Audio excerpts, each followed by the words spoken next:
اور آخرت پر بھی یقین رکھتے ہیں، یہی لوگ اپنے رب کی طرف سے ہدایت پر ہیں اور یہی لوگ فلاح اور نجات پانے والے ہیں۔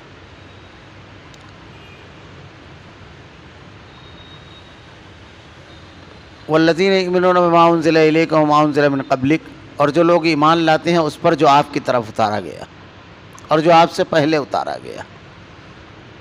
پچھلے ہفتہ یہ بات آئی تھی کہ اہل ایمان کی جو صفات ہے 4 آیتوں میں بیان کی گئی ہے، اور اس میں 6 صفتیں بہت واضح طور پر بیان کی گئی۔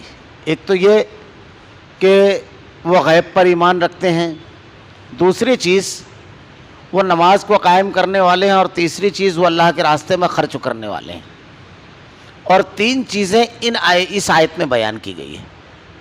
والذین یؤمنون بما انزل الیک وما انزل من قبلک، اور جو لوگ ایمان لاتے ہیں اس پر جو آپ کی طرف نازل کیا گیا، اللہ کے نبی صلی اللہ علیہ وسلم کی طرف جو کچھ نازل کیا گیا اس پر ایمان لاتے ہیں، اور جو آپ سے پہلے اتارا گیا اس پر ایمان لاتے ہیں، یعنی دیگر انبیاء کرام پر جو کتابیں اللہ نے نازل کی ہے، جو چیزیں نازل فرمائی اس پر ایمان لاتے ہیں۔ اس سے ایک چیز یہ بھی ثابت ہوئی کہ اب آگے کوئی نبی آنے والا نہیں ہے، کیونکہ اللہ رب العالمین نے جو اللہ کے نبی پر اتارا گیا اس پر، اور جو اس سے پہلے اتارا گیا، آگے اتارا جائے گا یہ نہیں کہا۔ اسی لیے آگے اگر کوئی یہ دعویٰ کرتا ہے تو وہ جھوٹا ہے، اپنے دعوے میں کذاب ہے، اور اس کو بہت واضح طور پر اللہ تعالیٰ نے قرآن میں کہا کہ بالکل صاف الفاظ میں ما کان محمد ابا احد من رجالکم ولکن رسول اللہ وخاتم النبیین، محمد صلی اللہ علیہ وسلم مردوں میں کسی کے باپ نہیں ہیں لیکن وہ آخری نبی ہیں، نبوت آپ کے اوپر ختم ہو گئی۔ یہاں جو چیز کی گئی وہ لوگ جو ایمان لاتے ہیں اس پر جو آپ کی طرف اتارا گیا، آپ کی طرف جو چیز نازل کی گئی ہے، اتاری گئی ہے، جو شریعت، اس میں قرآن اور حدیث دونوں چیزیں داخل ہیں۔ اللہ کے نبی صلی اللہ علیہ وسلم کی طرف سے جو اتارا گیا دونوں چیزیں داخل ہے، اس لیے کہ خود اللہ رب العالمین نے اس کی کئی دلیلیں قرآن میں بار بار دی ہیں۔ اللہ رب العالمین نے ارشاد فرمایا ان اللہ لا یستحی ان یضرب مثلا ما بعوضۃ فما فوقها، اللہ رب العالمین شرماتا نہیں ہے، چاہے مچھر کی مثال بیان کی جائے، مچھر کی مثال آپ کو قرآن میں کہیں نہیں ملے گی، لیکن اللہ رب العالمین نے بیان فرمایا کہ اس کو بیان کرنے میں اللہ شرماتا نہیں ہے۔ اللہ رب العالمین نے قرآن مجید کے اندر ارشاد فرمایا کہ کل مہینوں کی گنتی 12 ہے جب سے زمین اور آسمان قائم ہوئی۔ ان عدۃ الشہور عند اللہ 12 شہرا فی کتاب اللہ یوم خلق السماوات والارض منها 4 حرم ذلک الدین القیم، اور اس میں 4 حرمت کے مہینے ہیں۔ اب وہ 4 حرمت کے مہینے کون سے ہیں، اس کی تفسیر اللہ رب العالمین نے اپنے نبی کو بذریعہ وحی یعنی حدیث کے ذریعے بیان فرمائی، اور اس کی تفصیلات حدیث میں ملتی ہے۔ تو اللہ کی طرف سے نازل کردہ دونوں ہیں، قرآن اور حدیث دونوں، صرف اتنا فرق ہے، ایک کلام الہی ہے اور ایک کلام رسول ہے۔ کلام کے اعتبار سے دونوں میں فرق ہے، ماننے کے اعتبار سے دونوں میں فرق نہیں ہے۔ یعنی اگر ایک شخص قرآن کو مان کر کے حدیثوں کا انکار کرنے کا دعویٰ کرتا ہے تو وہ خود قرآن کو نہیں مانتا، کیونکہ اللہ رب العالمین نے کہا وَمَن يُطِعِ الرَّسُولَ فَقَدْ أَطَاعَ اللَّهَ، رسول کی اطاعت اصل میں اللہ کی اطاعت ہے۔ یا ایھا الذین آمنوا اطیعوا اللہ واطیعوا الرسول، اے ایمان والو اطاعت کرو اللہ کی اور اس کے رسول کی۔ قل ان کنتم تحبون اللہ، اگر تم اللہ سے محبت کا دعویٰ کرتے اور تمہاری یہ خواہش ہے کہ اللہ بھی تم کو محبوب رکھے تو فاتبعونی، میری اتباع کرو۔ اللہ کے نبی صلی اللہ علیہ وسلم کی اتباع کا حکم دیا گیا، آپ کی اطاعت کا فرما برداری کیا۔ اللہ نے کہا لقد کان لکم فی رسول اللہ اسوۃ حسنہ، رسول تمہارے لیے بہترین اسوہ اور نمونہ ہے رسول کی زندگی۔ تو اللہ کی طرف سے نازل کردہ 2 چیزیں ہیں، ایک وحی جلی قرآن مجید اور ایک وحی خفی وحی خفی احادیث۔ ان دونوں کو ماننے کے اعتبار سے برابر ہے، کلام کے اعتبار سے فرق ہے کہ ایک کلام الہی ہے، کلام رسول ہے، اتنا فرق ہے۔ اللہ تعالیٰ نے قرآن میں بالکل صاف کہا وما ينطق عن الهوى ان هو الا وحی یوحیٰ، نبی اپنے طرف سے کچھ نہیں کہتے، وہی کہتے جو ان کو وحی کیا جاتا ہے۔ تو اللہ کے نبی صلی اللہ علیہ وسلم کی زبان اقدس سے جو بھی نکلتا تھا وہ دین اور شریعت ہوتا تھا۔ صاف حدیث ہے کہ اللہ کے نبی صلی اللہ علیہ وسلم کی باتیں صحابہ کرام لکھتے تھے، آپس میں گفتگو کرتے ہوئے یہ بات ہوئی کہ کبھی کبھی اللہ کے نبی صلی اللہ علیہ وسلم غصے میں ہوتے ہیں، تو وہ باتیں بھی آپ لوگ لکھ لیا کرتے ہو۔ اللہ کے رسول صلی اللہ علیہ وسلم نے ارشاد فرمایا، مستد احمد کی روایت ہے صحیح سند سے، کہ اس زبان سے سچ اور حق کے علاوہ کچھ نہیں نکلتا ہے۔ اللہ رب العالمین نے سورہ نجم 27ویں پارے میں ارشاد فرمایا، وما ينطق عن الهوى ان هو الا وحی یوحی، نبی اپنے طرف سے کچھ نہیں کہتے، وہی کہتے ہیں جو ان کو وحی کیا جاتا ہے۔ تو اللہ رب العالمین نے اللہ کے نبی صلی اللہ علیہ وسلم کے اوپر جو کچھ نازل فرمایا سب پر ایمان لانا منزل من اللہ جو ہے۔ بعض لوگ قرآن کو اور حدیث کو الگ کرتے ہیں۔ یہاں اللہ رب العالمین نے ایک جو چیز بیان فرمائی جو آپ کی طرف اتارا گیا اور آپ سے پہلے، حضرت موسیٰ علیہ السلام، وحیوں کی دو قسمیں میں نے بتائی، ایک وحی جلی ایک وحی خفی، اور اس کو ماننا کتنا ضروری ہے، حدیث کو، نبی کی بات کو ماننا کتنا ضروری ہے، اس کی دلیل خود اللہ نے قرآن میں دی ہے۔ حضرت موسیٰ علیہ السلام کا واقعہ اگر آپ پڑھیں تو حضرت موسیٰ علیہ السلام کو جب نبوت ملی، منکرین حدیث جو حدیثوں کا انکار کرتے ہیں، بہت اختصار کے ساتھ ایک بات کہہ دوں میں، تو جب آپ کو نبوت ملی اور اللہ نے حکم دیا جا کر فرعون کو سمجھاؤ، وہ بڑا سرکش ہو گیا ہے۔ حضرت موسیٰ علیہ السلام نے جا کر فرعون کو دعوت دی، توحید کی، اس نے انکار کیا۔ لمبا واقعہ ہے، ایک طویل مدت حضرت موسیٰ علیہ السلام کے ان کے درمیان گزری۔ پھر اللہ رب العالمین نے ان کو پر مختلف عذاب دیے، نازل کیے، یعنی والجراد والکمل والضفادع، جو وہ اس کا کیا بولتے ہیں، جو دیمک کا، اس کا عذاب آیا، مینڈک کا عذاب آیا، خون کا عذاب آیا، ہر جگہ مینڈک، پانی پورا کے پورا خون۔ ہر مرتبہ حضرت موسیٰ علیہ السلام سے درخواست کرتے، آپ دعا کرتے، عذاب ٹل جاتا کہ اب سرکشی نہیں کریں گے، لیکن عذاب ٹلنے کے بعد وہی سرکشی۔ پھر اللہ نے حضرت موسیٰ علیہ السلام کو حکم دیا کہ اپنی قوم کو لے کر نکل جاؤ۔ فرعون نے جب پیچھا کیا تو پورے لشکر کے ساتھ غرقاب ہو گیا۔ اس کے بعد جب حضرت موسیٰ علیہ السلام اپنی قوم کو لے کر کے وادی طے میں گئے، وہاں قوم کو روک دیا، اور اس کے بعد آپ طور پر گئے 40 دن کے لیے، جہاں سامری نے بچھڑا بنایا۔ وہاں آپ جب لوٹے تو تورات کی تختیاں آپ کے ہاتھ میں تھی۔ تو تورات آپ کو نازل ہوئی کب ملی آپ کو کتاب؟ جب آپ اپنی قوم کو لے کر کے دریا پار ہوئے، وادی طے میں جب قوم رکی، اس وقت کا واقعہ ہے۔ اس سے پہلے آپ کے اوپر جو نازل ہوا تھا، جس کا انکار فرعون نے کیا اور جس کی بنیاد پر غرقاب ہوا، وہ کیا تھی؟ وہ سب کے سب حدیث تھی، وہ سب کے سب حدیث تھی۔ تو حدیث کا انکار کرنے پر اللہ رب العالمین نے پوری قوم کے ساتھ غرقاب کر دیا فرعون کو۔ یہ معمولی چیز نہیں ہے، ہمارے یہاں بالکل عام سی چیز ہے۔ تو اللہ رب العالمین نے یہاں ارشاد فرمایا، الذین یؤمنون والذین یؤمنون بما انزل الیک، جو کچھ آپ کے اوپر نازل ہوا ہے، اللہ کا کلام اور اللہ کے نبی صلی اللہ علیہ وسلم کی حدیث، سب پر ایمان رکھتے ہیں جو کچھ اللہ نے نازل کیا ہے۔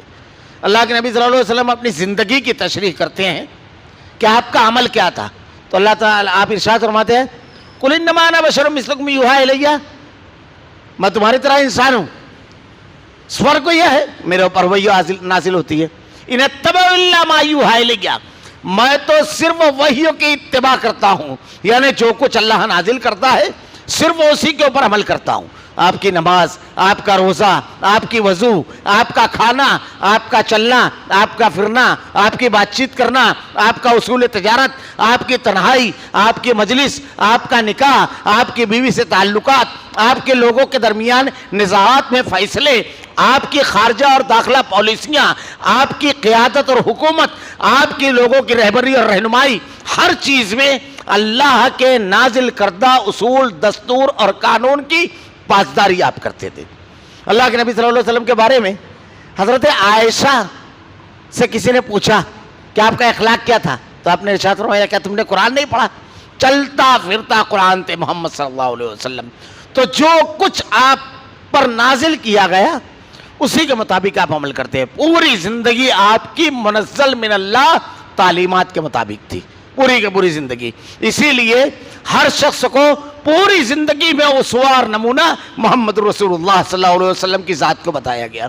اور اللہ نے قرآن کے بارے میں ارشاد بھی فرمایا, جب آپ کے اوپر قرآن نازل ہوا تو سورہ قیامہ کے اندر آپ جلدی جلدی پڑھتے تھے, تلاوت جلدی جلدی کرتے تھے, تو اللہ رب العالمین نے کہا بہت تیز تیز زبان نہ چلائیے, اس کو نازل کرنا لا تحرک بہ لسانک لتعجل بہ ان علینا جمعہ وقرآنہ فإذا قرأناہ فاتبع قرآنہ ثم ان علینا بیانہ, اسے یاد کرا دینا اور اس کا بیان کرنا یہ ہمارے ذمے ہے. اللہ آپ کے دماغ میں آپ کے ذہن میں بیٹھا دے گا, دل و دماغ میں, اور اس کی ہر آیت کی کیا تشریح ہے, کیا اس کی وضاحت ہے, یہ بھی اللہ رب العالمین کے ذمے ہے. تو اللہ تعالیٰ نے ایک ایسی کتاب نہیں نازل فرمائی کہ جس کی آیتیں نازل ہونے کے بعد اس کی تشریح ہر کس و ناکس کو اختیار دیا جائے, تشریح معلوم نہ ہو اور پھر ہر کس و ناکس اپنے دماغ کے مطابق تشریح کرے, نہ, بلکہ ہر چیز کو وضاحت سے اللہ کے نبی نے بیان فرما دیا, بتا دیا, ہر چیز کی تشریح کر دی. یعنی وہ کتاب ایسی ہے اس میں یہ تو کہہ دیا گیا کہ صلاۃ قائم کرو, ابھی آیت گزری وَيُقِيمُونَ الصَّلَاةَ, جو نماز قائم کرتے ہیں.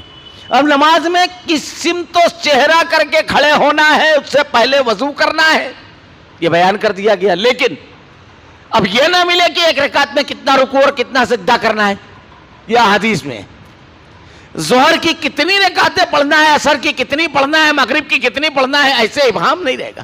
اللہ رب العالمین نے نماز قائم کرنے کا حکم دیا وحی جلی میں, تو وحی خفی میں اس کی پوری تفصیل محمد رسول اللہ صلی اللہ علیہ وسلم نے پریکٹیکل بھی کر کے بتا دیا اور لوگوں کو ایسے زبانی بھی بتا دیا کہ کیسے کرنا ہے. اسی لیے نماز کے لیے جب ایک آدمی چلتا ہے تو مسائل آپ کو یہاں سے ملیں گے کہ پاکی حاصل کرنے کے لیے دو ذریعے ہیں. دنیا میں ساری چیزیں ایسی ہیں, بہت ساری چیزیں جو پاک ہے, بہت ساری ناپاک ہے,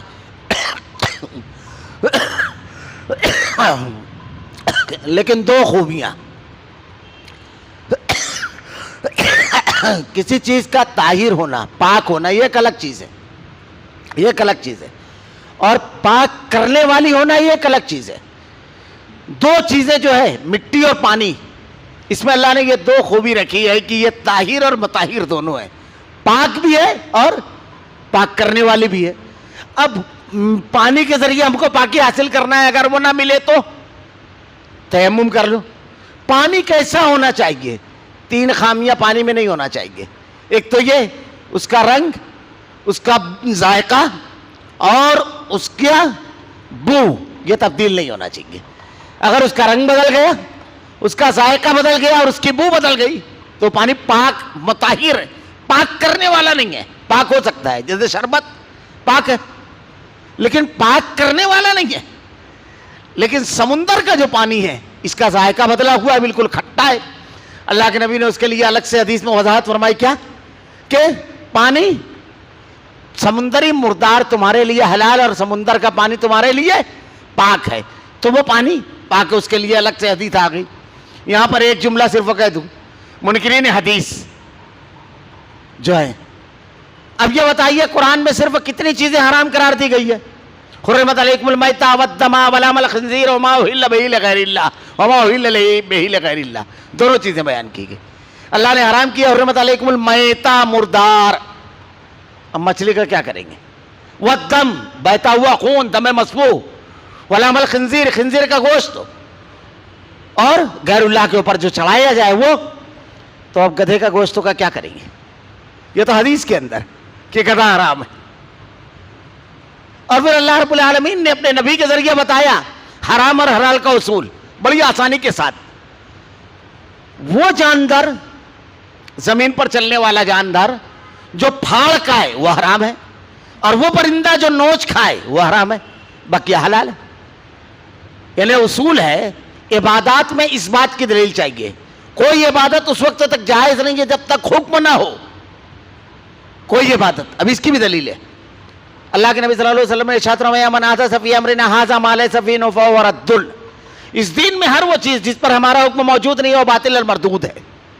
کوئی عبادت آپ نہیں کر سکتے جب تک حکم نہ آ جائے. جیسے مثلا ابھی ہم نے عشاء کی نماز پڑھی, الحمدللہ اللہ نے توفیق دی, اس کا کرم, اس کا شکر ہو, ورنہ بے شمار لوگ بازاروں میں چل پھر رہے تھے, اللہ نے توفیق دی. اب اگر ظہر کی عشاء کی نماز سب کام ختم ہو گیا، اب اگر کوئی آدمی سوچے کہ میں 5 رکعت پڑھ لوں تو چلے گا؟ دیکھیے کتنی آسانی کے ساتھ سب جواب دے رہے ہیں، چہرے سے، چہرے کے تاثرات سے، سر سے. کیوں نہیں چلے گا؟ اس لیے کہ ایک دم سیدھا جواب دیں گے، اللہ کے نبی نے کتنی بڑھیا حکم نہیں ہے. اسی لیے اب ایک آدمی بولے نماز ہی پڑھ رہا ہے نا، ارے قیام میں وہ سورہ فاتحہ اور کوئی سورہ ہی پڑھے گا نا، رکوع اور سجدے میں سبحان ربی اللہ، وہ بولیں گے سب ایک طرف رکھ. اللہ کے نبی نے کتنی پڑھی ہے؟ 4. ایک رکعت میں اگر 2 سجدے کے بجائے کوئی 3 سجدہ کرنا چاہے تو عبادت اس وقت تک جائز نہیں ہے جب تک. ہم لوگ کیا سوال کریں گے کہ اللہ کے نبی کا حکم ہے، اور معاملات سب جائز ہے جب تک ممانعت نہ آ جائے. یہ اصول ہے. عبادت اس وقت تک کے جائز نہیں ہے جب تک کہ حکم نہ ہو، اجازت نہ ہو. یعنی عبادات میں اس بات کی دلیل چاہیے اور معاملات میں نفی کی ممانعت چاہیے. اب جیسے آج کے دور میں، پہلے دور میں لوگ سواری کرتے تھے کائے پر؟ گھوڑے پر، کھچر پر، گدھے پر، اونٹ پر. اب آج کے دور میں سواری کس پر کرتے ہیں لوگ؟ یہ سب معاملات میں ہے. آج ہونڈا پہ چلتے ہیں لوگ، کار پر چلتے ہیں. تو اس وقت تک کہ سب جائز ہے جب تک ممانعت نہ آ جائے. یہاں نفی کی دلیل چاہیے. اور عبادات میں اب یہی سے ایک مسئلہ سمجھ لیجئے، لوگ مغالطہ دیتے ہیں. بدعت کی بات کرتے ہو تو ارے بدعت تو پھر یہ بھی ہے کہ ٹیلر کے ہم نے کپڑا سنایا، ارے اللہ کے نیک بندے یہ معاملات ہے، تو پیر میں کپڑا باندھ کر کے چل کے ایک دم اچھی کمپنی کا چپل اور جوتا پہن کر چل، یہ سب معاملات میں ہے. اس وقت تک کے منع نہیں ہے جب تک کہ ممانعت کی دلیل نہ، تو ممانعت کی دلیل نہ. اور عبادت میں حکم ہو، اسی لیے پوچھا جاتا ہے کہاں ہے دلیل. اسی لیے، اور یہ دلیل پوچھنے کے مزاج کتنے دیا ہے قرآن نے. قرآن نے مشرکین مکہ سے کہا قل ارأیتم ما تدعون من دون اللہ، یہ اللہ کو چھوڑ کر جو تم دوسروں کو پکارتے ہو یہ عبادت ہے. ارونی ماذا خلقوا من الارض ام لهم شرک فی السماوات ایتونی بکتاب من قبل ھذا واثارۃ من علم، لاؤ اگر تمہارے پاس کوئی دلیل ہے یا اگلوں سے کوئی علم ہو، ہاتھوں برہانکم ان کو تم صادقین، اگر تم سچے ہو تو دلیل مانگنا. کس نے سکھایا؟ اللہ نے سکھایا، تو اس کے دلیل مانگیں گے. تو یہ اصولی چیزیں ہیں، یہ یاد رکھنا چاہیے. اب ان لوگوں نے جو یہ اصول بنایا ہے، اس کی بنیاد پر تو اگر یہ دیکھا جائے کہ صرف وہ قرآن کو مانا جائے تو اصل میں یہ قرآن کی مخالفت ہے. قرآن کو نہ ماننا، کیونکہ قرآن میں اس کی بات یہ موجود ہے کہ احادیث پر ہم کو عمل کرنا ہے، اللہ کے نبی صلی اللہ علیہ وسلم کی سیرت پر. ایسی بے شمار سوالات ہیں جو آج منکرین حدیث کے سامنے منہ پھاڑے کھڑے ہیں. اصل میں مسئلہ یہ ہے، میں اس پر انشاءاللہ العزیز آگے کسی موقع پر بڑی مفصل گفتگو کروں گا. انکار حدیث کا یہ جو فتنہ چل رہا ہے، ہمارے نوجوان اس کو سمجھ نہیں پا رہے ہیں. آج کے دور میں مختلف چیزوں کا جو فتنہ چل رہا ہے، جو لبادہ اوڑھ کر لوگوں کا دماغ ذہن خراب کیا جا رہا ہے، یہ اصل میں بڑی سازش کے تحت کیا جا رہا ہے. میں ایک چیز صرف بیان کروں. ہمارے یہاں بھی کبھی کبھی رمضان المبارک میں کچھ لوگوں کو شوق ہوتا ہے اور یہ فتویٰ لے کر چلنے لگتے ہیں. کچھ علماء کے فتوے، قرآن کے اجرت دینا صحیح نہیں ہے. یہ کچھ لوگوں نے فتویٰ دیا، حالانکہ اس کا جواب بڑا مفصل دیا گیا ہے.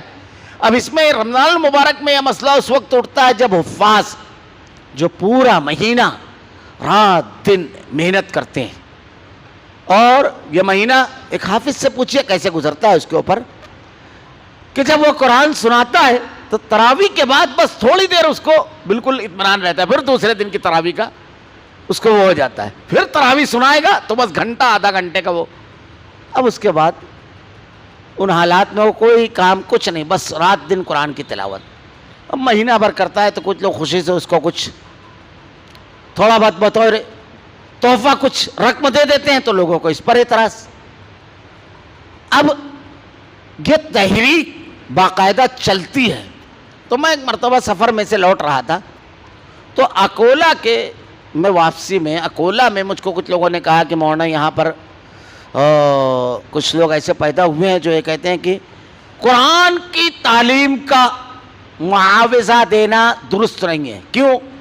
اس لیے کہ اللہ رب العالمین نے انبیاء کرام کو جو نازل فرمایا، تو انبیاء کرام نے اپنی قوم سے کہا ان اجریہ الا علی اللہ، میں تم سے کوئی اجر نہیں مانگتا، میرا اجر تو اللہ کے ذمے ہے. تو یہ کیوں اجر مانگتے ہیں؟ تو میں نے کہا ٹھیک ہے آج تراویح بعد بلا لیجیے، میں ان لوگوں سے تھوڑا سا گفتگو کروں گا۔ تو بہرحال ایک سنی جماعت کی مسجد تھی، وہاں کے بھی کچھ ذمہ داران آئے تھے میرے پاس وہ مقدمہ لے کر کے، تو میں ان لوگوں کو لے کر کے بیٹھا، میں نے پوچھا کہ بھائی آپ لوگوں کا کیا کہنا ہے؟ کچھ 17-18 نوجوان تھے۔ یہ میں بتا رہا ہوں کہ قرآن و حدیث کو نہ ماننے کی بنیاد پر آج کیا کیا ہو رہا ہے، قرآن کے نام پر قرآن کی مخالفت، حدیث کے نام پر حدیث کی مخالفت۔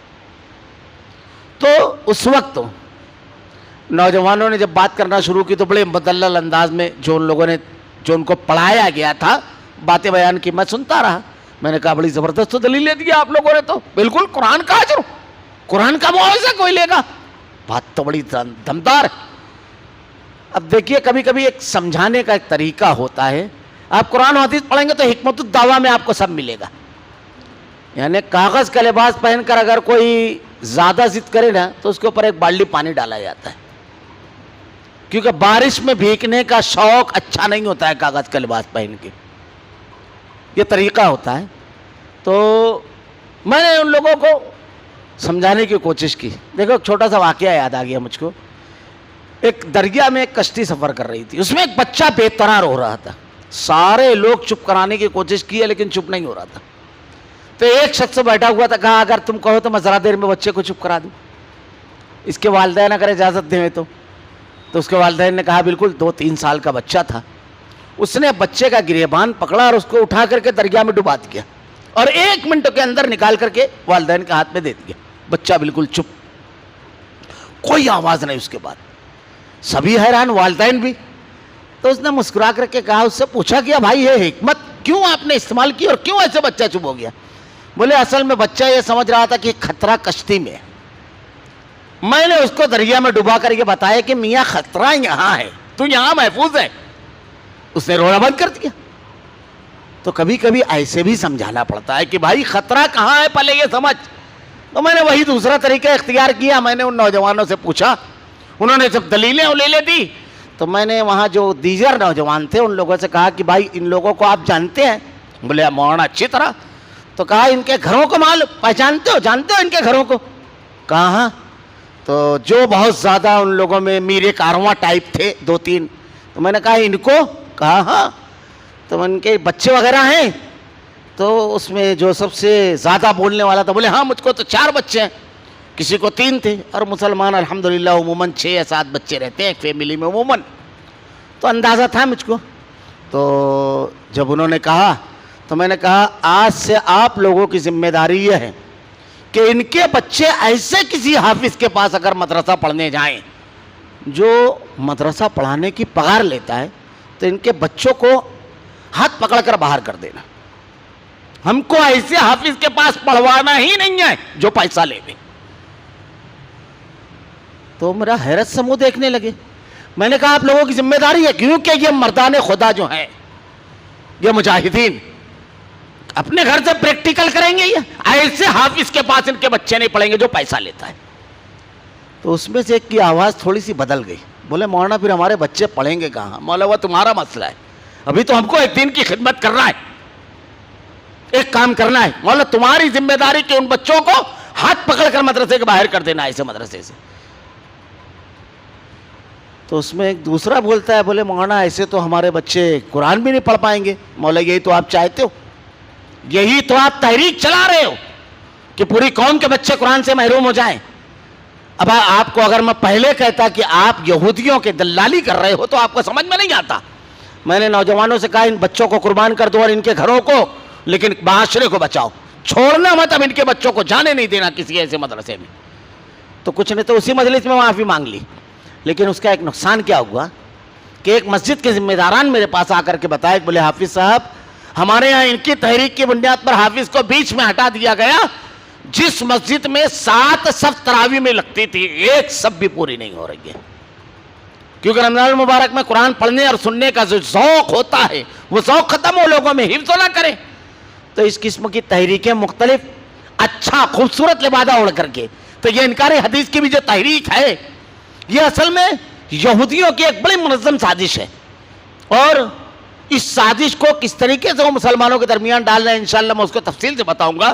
تو اللہ رب العالمین نے کہا جو لوگ ایمان لاتے ہیں اس پر جو آپ کی طرف اتارا گیا کلام الہی پر ایمان لاتے ہیں، اور اللہ کے نبی صلی اللہ علیہ وسلم کی احادیث کے اوپر، کیونکہ دونوں اللہ کی طرف سے اتارا ہوا ہے۔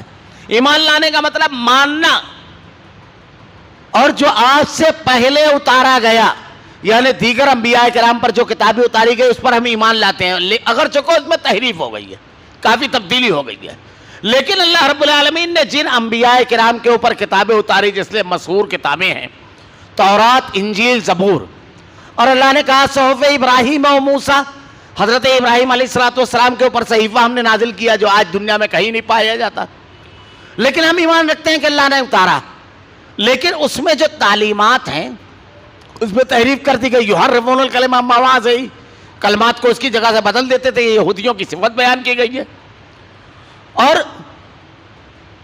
اس میں بہت زیادہ تبدیلی انہوں نے کر دی، لیکن وہ منزل من اللہ نے نازل کیا تھا، ہم ایسا مانتے ہیں۔ اسی لیے اللہ کے نبی صلی اللہ علیہ وسلم نے ارشاد فرمایا بنی اسرائیل کی اگر کوئی بات تمہارے سامنے بیان کی جائے تو تم خاموشی اختیار کرو۔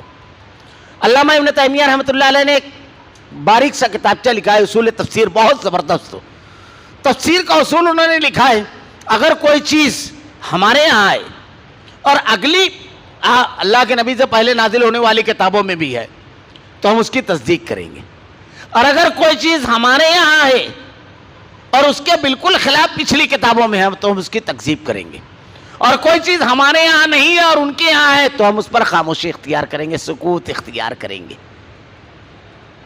تصدیق اگر ہو جائے تو تصدیق کریں گے، تردید ہو جائے تو تردید کریں گے، اور نہیں ہے تو خاموشی اختیار کریں گے۔ اللہ رب العالمین کی طرف سے جو منزل من اللہ کتابیں ہیں اس پر ہم ایمان رکھتے ہیں۔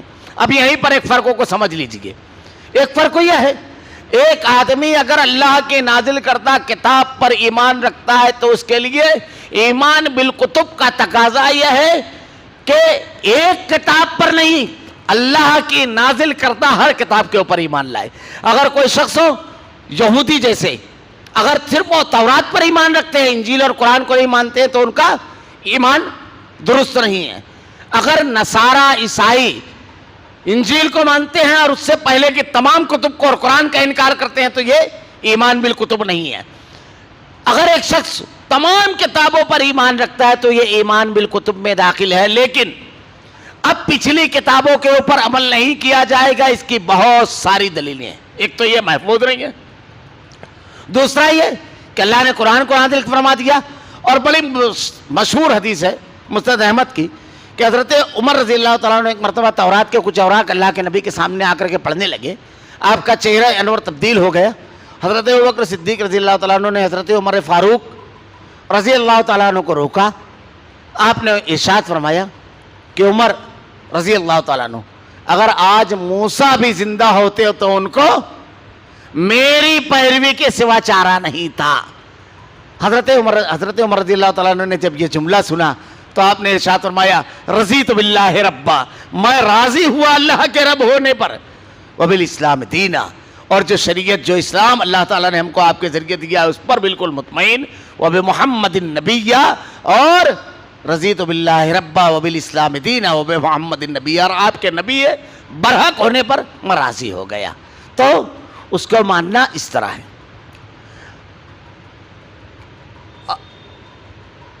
وبالآخرۃ ہم یوقنون، اور آخرت پر بھی یقین رکھتے ہیں۔ اب آخری چیز بیان کی گئی، تیسری چیز اور اس پورے معاملے کی چھٹی چیز، آخرت پر ایمان رکھتے ہیں۔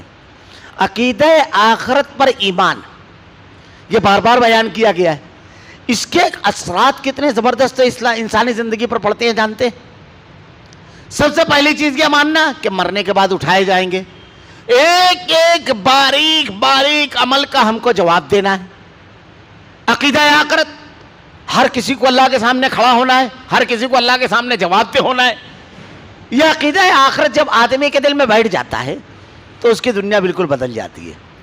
اللہ کے نبی صلی اللہ علیہ وسلم کی سیرت طیبہ پڑھ گیا آپ تو مکی زندگی میں جو آیتیں نازل ہوئی ہے اس میں دو مضمون آپ کو ملے گا، ایک عقیدہ توحید اور دوسرا عقیدہ آخرت۔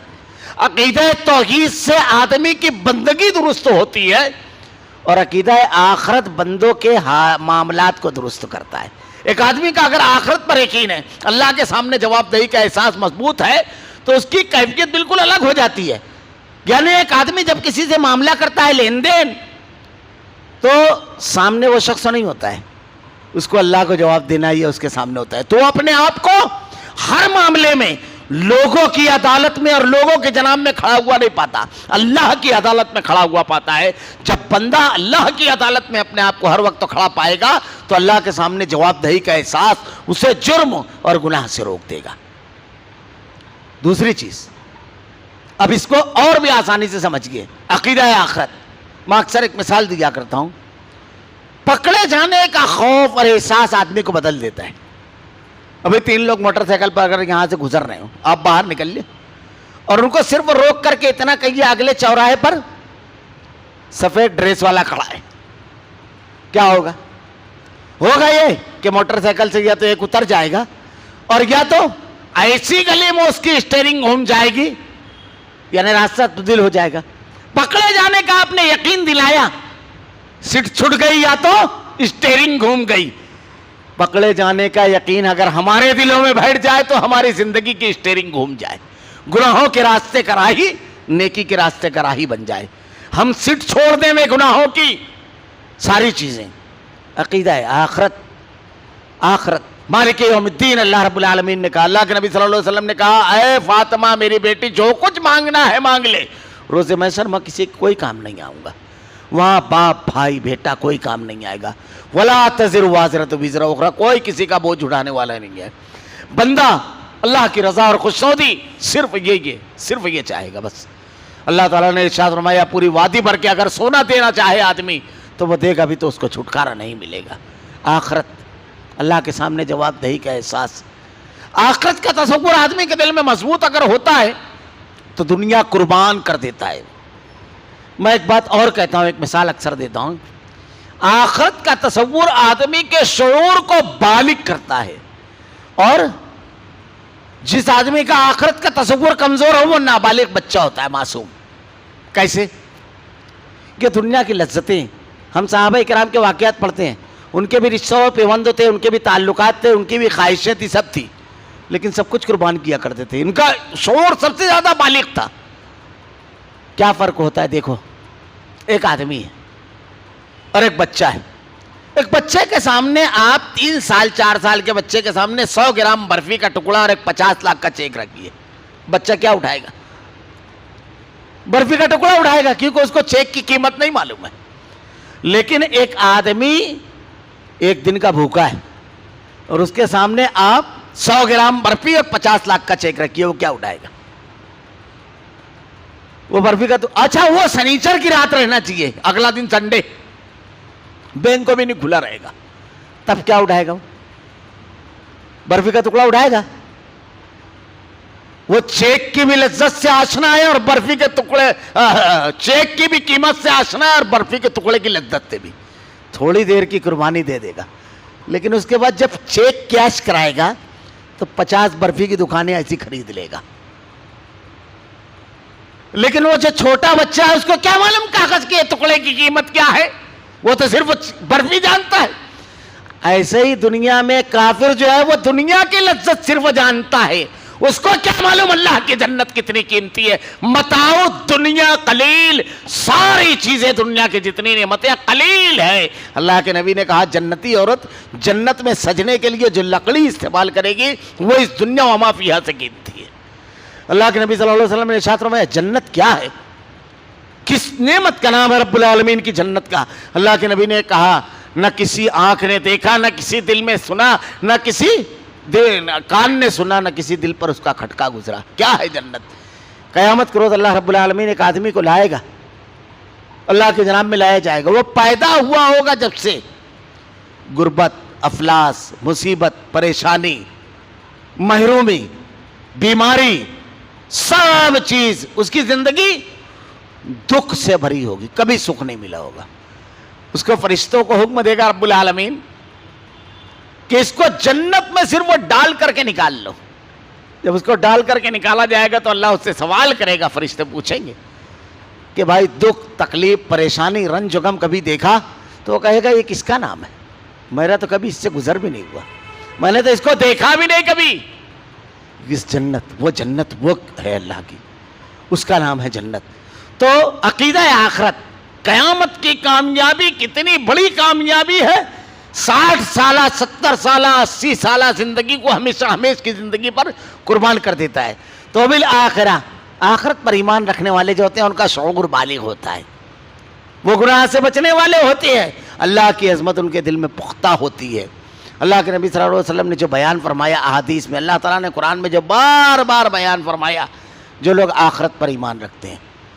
اب اس میں ایمان میں جو 6 چیزیں بیان کی گئی ہے یہاں پر, پہلی الذین یؤمنون بالغیب ویقیمون الصلاۃ ومما رزقناہم ینفقون, غیب پر ایمان رکھتے ہیں, نماز قائم کرتے ہیں اور زکوٰۃ دیتے ہیں. یہ 3 کو اگر مان کر آخری کی 3 چیزیں آدمی نہیں مانتا ہے, اس کا ایمان درست نہیں ہے.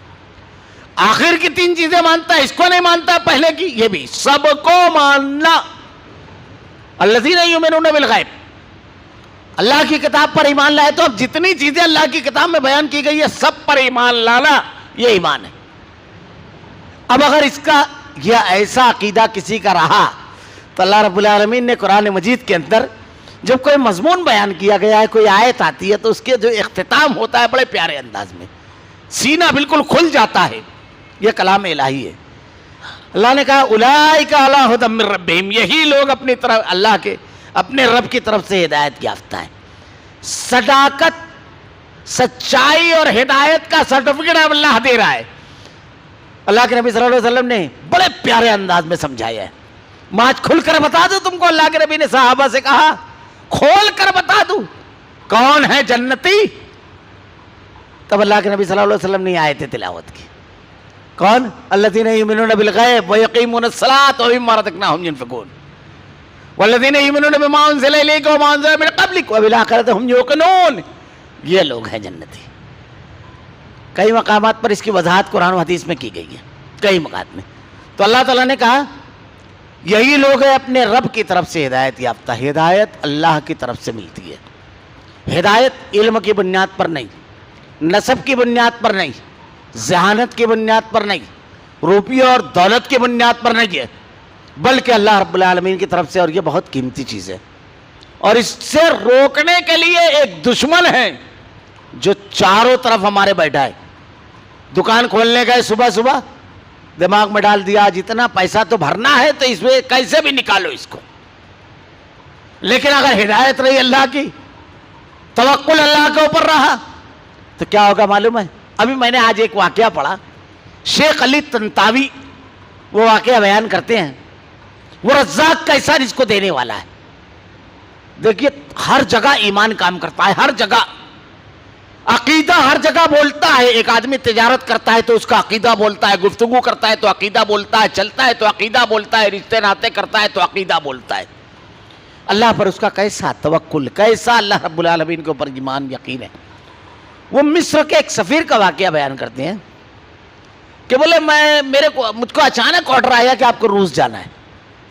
تو میں سوچنے لگا کہ روس ایک ایسا ملک ہے جہاں پر ذبیحہ تو ملے گا نہیں, کیا کٹا ہوا ملے, کیا گوشت وغیرہ کا تو مسئلہ رہے گا. بہرحال بالکل اچانک آرڈر تھا, اس لیے گھر میں 2 مرغی تھی, دونوں صبح کی اہلیہ نے, اور اسی کو بنا کر دے دیا اور کہا کہ اسی پر گزارا کرنا جب تک چلے, آگے پھر اللہ مالک ہے. میں وہ لے کر نکلا. جب میں وہاں سے تاشکند پہنچا تو تاشکند میں شیخ ان کے جاننے والے تو ان کو خبر لگی, انہوں نے کہا کہ ہمارے گھر آئیے دعوت کھانے کے لیے. تو بولے میں دعوت کھانے کے لیے جب نکلا تو راستے میں مجھ کو ایک جو غریب خاتون بھوکی اپنے 2 بچوں کے ساتھ ملی, بھوکی غریب خاتون. میں نے وہ دونوں مرغیاں اسی کے حوالے کر دی کہ یہ اس کے لیے بہتر ہے.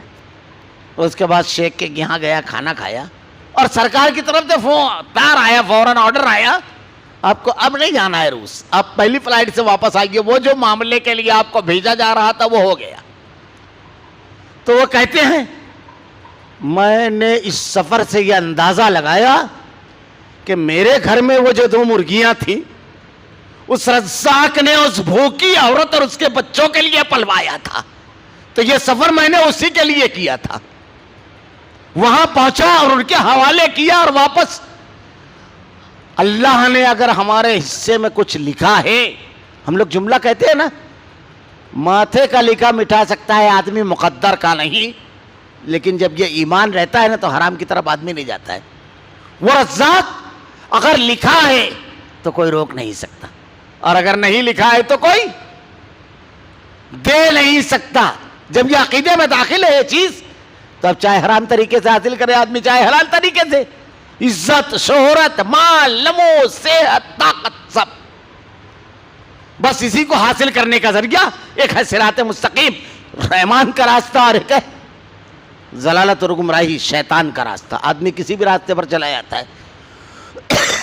تو ہدایت کا تعلق اللہ سے، اللہ ہدایت دیتا ہے ہر معاملے میں۔ اسی لیے اللہ کے نبی صلی اللہ علیہ وسلم کی بڑی مشہور دعا ہے، اور اس کو بالضبط شعور ادراک کے ساتھ پڑھنا چاہیے روزانہ صبح۔ کیا دعا پڑھتے تھے اللہ کے نبی صلی اللہ علیہ وسلم؟ اللہم انی اسألک الہدی والتقی والعفاف والغنی۔ یہ 4 جملہ نہیں ہے، 4 کتابیں ہیں۔ اے اللہ مجھ کو ہدایت دے۔ اب صبح ہو گئی، اب سماج اور معاشرے میں ہر شخص سے معاملہ ہونا ہے۔ کوئی غصے میں ہم سے ٹکرا کر کے بدزبانی کر جائے گا، اے اللہ ہدایت دے کہ اس سے کیا رویہ اختیار کیا جائے، برابر کا جواب دیا جائے، زیادتی نہ کی جائے، یا صبر کر کے زیادہ اللہ کا انعام لیا جائے۔ کوئی مجھ سے رشتہ کاٹے گا تو اس وقت کیا کروں؟ انتقام کا جذبہ ابھرے گا یا اللہ رب العالمین کو راضی کرنے والا جذبہ ابھرے گا؟ مال کی خواہش ہوتی ہے، عزت کی خواہش ہوتی ہے، دشمن ہمارے سامنے اختیار میں ہے، اس کو برابر جواب دے میں یا معاف کرے، درگزر کرے، ساری چیزیں اللہم انی اسألک الہدی، معمولی چیز نہیں ہے۔ سب نمازیں پڑھنے کی توفیق دے رب العالمین، اس کی رکاوٹوں کو دور کر دیتا ہے اللہ تعالیٰ، جب کہ کہتے ہیں ہدایت اللہ کی طرف سے۔ ابو لہب آپ کا چچا تھا، ابو طالب آپ کے چچا تھے، حضرت ابراہیم علیہ السلام کے باپ آزر، حضرت نوح علیہ السلام کا بیٹا اور آپ کی بیوی، حضرت لوط علیہ السلام کی اہلیہ۔ ہدایت اللہ دیتا ہے، نبی کے بھی اختیار میں ہے۔ انک لا تہدی من احببت ولکن اللہ یہدی من یشاء۔ اب جو لوگ ہدایت حاصل کرتے ہیں قرآن کو پڑھنے کے لیے لغت کے ذریعے، لوگوں کی بتائی ہوئی تعلیم کے ذریعے، یہ ذرائع درست نہیں ہے۔ اللہ کے نبی صلی اللہ علیہ وسلم کے بارے میں اللہ تعالیٰ ارشاد فرماتا ہے سورہ زحا، وَوَجَدَكَ ضَالًّا فَہَدَىٰ، ہم نے تجھے اپنی راہ میں سرگرداں پایا، بھٹکتا ہوا۔ غار ہرا میں جا کر کے آپ سوچتے تھے کس نے پیدا کیا، کیوں پیدا کیا؟ اللہ نے آپ کو ہدایت دی۔ تو اللہ رب العالمین نے انبیاء کو بھی ہدایت دی، تابعین کو، صحابہ کو، سب کو اللہ نے ہدایت دی۔ ہم کو بھی وہی ہدایت دے گا، اسی کا رحم ہوگا، اسی کا کرم ہوگا۔ تو ہدایت وہی دینے والا ہے۔ تو یہی لوگ اپنے رب کی طرف سے ہدایت یافتہ ہیں۔ اب ذرائع ہدایت بھی اللہ تعالیٰ نے بھیج دیے ہیں۔